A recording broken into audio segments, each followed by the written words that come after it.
As an archaeologist and a world traveler, I've spent much of my life out in the wilds. As a result, I've seen all kinds of wildlife, and I've probably been seen by wildlife even more. Once, while I was in the Australian outback, I was chased by an angry water buffalo, upset that I had followed it into the bush with my camera. On another occasion, near Arnhem Land, I was pursued by a large saltwater crocodile that took advantage of my negligence. Elsewhere, I've come face to face with a cantankerous grizzly bear and an overly protective mother moose in Alaska, stealth mountain lions in California, and once, while I was working in Peru, I encountered an agitated alpaca at Machu Picchu. Of all the wild animals I've seen, though, nothing stirs my imagination more than the wolf. I've never seen a wild wolf in California. Years ago, I thought I saw one running in the distance in the Fall River Valley up in northeastern California. But when I thought about it later, I realized it was probably just a large dog. The Golden State was once home to countless thousands of gray wolves, but they disappeared here around 1924.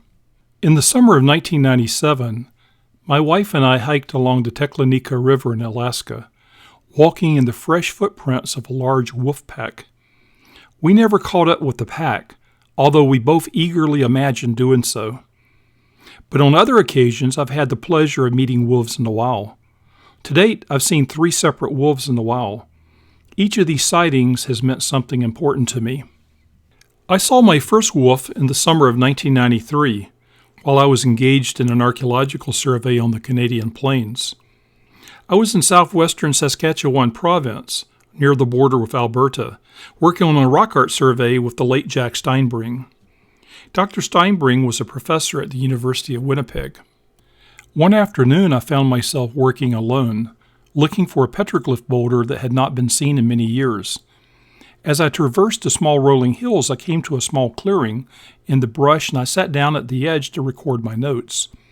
While I was sitting there, I began to hear a wild commotion in the brush at a distance behind me. The sound grew louder as it quickly moved closer. While I watched, a jackrabbit bounded through the clearing just 30 feet from where I was sitting. The rabbit passed quickly from my sight, but I could still hear this commotion approaching from somewhere now not far behind me. Suddenly, a large wolf charged through the clearing on the trail of the rabbit. 30 feet closer, and it would have run right over me. Instead, it continued on after its prey, probably unaware that I was sitting there. The wolf was gone just as suddenly as it had appeared, and I listened as the sound of it faded away. Seeing the wolf so close made me feel alive that day, and in connection with something much bigger than myself and my own reality.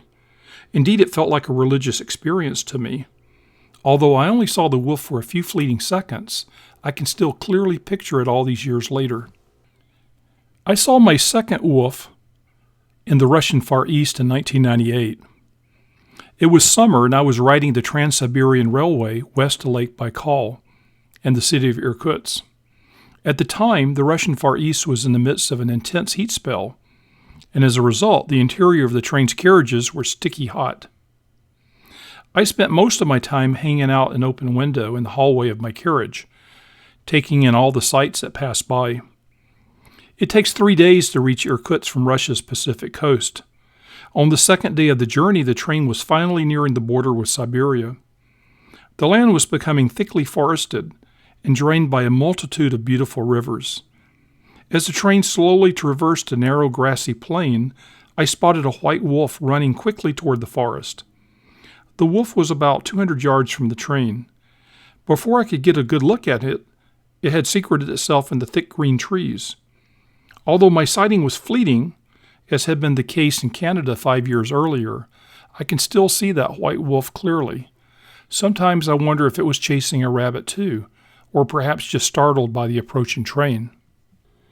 My third wolf sighting is my favorite. It was in the winter of 2000, and I was traveling on the Trans-Mongolian railway, headed north from Beijing bound for Irkutsk. It was late afternoon and extremely cold outside, around minus 25 degrees Fahrenheit. The ground was frozen and buried beneath heavy snow.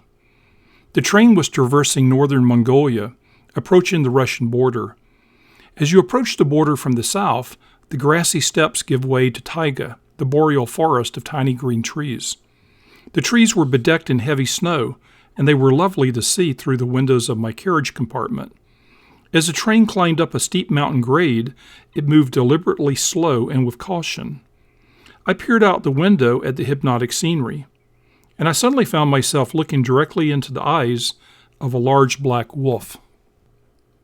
As the train approached, the wolf had been devouring the frozen carcass of a dead yak. Upon seeing the train, the wolf froze, and it was now glaring at the metal beast as it passed slowly by. The wolf was no more than 20 feet from my window. It did not run like the white wolf had done 2 years earlier. As I looked at it, it looked right back at me. As they say in the movies, our eyes met. It was probably the most intense stare I've ever received, and without a doubt, it was the most primal. The wolf was large, and his teeth looked immense. His snout was covered with the icy froth of the yak's blood. This wolf, more than anything else I know of, reminds me of what the wild is, and what it is not. Years later, I can still see those intense eyes looking back at me. When I go walking alone at night, I sometimes imagine those eyes staring at me from the darkness. It's enough to keep me alert and cautious, and inspired. Perhaps someday wolves will return to California and stay, but for now, they live on in my memories and imagination.